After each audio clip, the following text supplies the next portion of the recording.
Joseph Solomon Delmedigo, a celebrity of European science in Vilnius.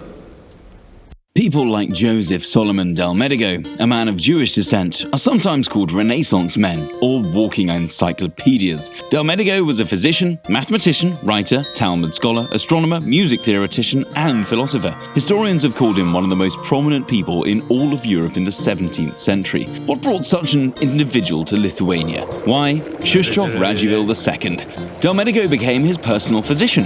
Radziwiłł, meanwhile, gained a window into the secret world of alchemy because Delmedigo was also knowledgeable in this field, which was then considered part of the natural sciences. Delmedigo became enamored with the serious appreciation of science demonstrated by Lithuania's Karaite community. In Trakai, he had a learned friend, the Karaite scholar Zera ben Natan, with whom Delmedigo's only surviving book, Elim, Psalms, is closely associated. In this work, Delmedigo answered over 80 questions posed by Zera ben Natan about mathematics, astronomy, and the natural sciences. Zera ben Natan of Trakai had taken to caring for the foreign scientist's welfare. He sent him a set of furs, explaining in an accompanying letter that they would surely be useful during our country's harsh winters. Born and raised in Crete, Delmedigo may have understandably found Lithuania to be an inclement place, but in return, his pockets were warmed by money in Vilnius. In the service of Radziwiłł, Delmedigo received up to 900 zlotys per year. Court administrators working for Radziwiłł, by comparison, received 10 times less this amount. In Vilnius,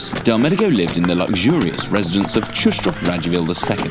The three-story palace stood between what are now known as Radvilu, Żygimantu, and Tilto streets. The palace grounds included a beautiful garden, flower beds, and 4 ponds. Radziwiłł could afford such luxury. For good reason. His dynasty was sometimes called the uncrowned rulers of Lithuania.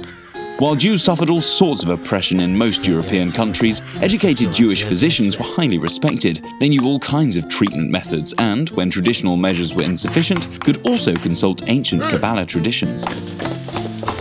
Delmedigo was one such scholar. He had studied in Padua University, where one of his lectures was Galileo Galilei. Over more than 60 years of life, Delmedigo published some 60 books. An academically certified physician was a rare thing in Lithuania at the time, so Delmedigo almost immediately became a star. Servants of dukes and noblemen flooded in to visit him from the early morning hours, prepared to transport him to another city. They showered him with gifts and sought his favor as best they could. Delmedigo felt uncomfortable by all this, as it only undermined his other plans and ideas, and he had plenty of those. While in Vilnius, he published the first illustration of a sealed liquid-in-glass thermometer. He conducted astronomical calculations and wrote 2 books.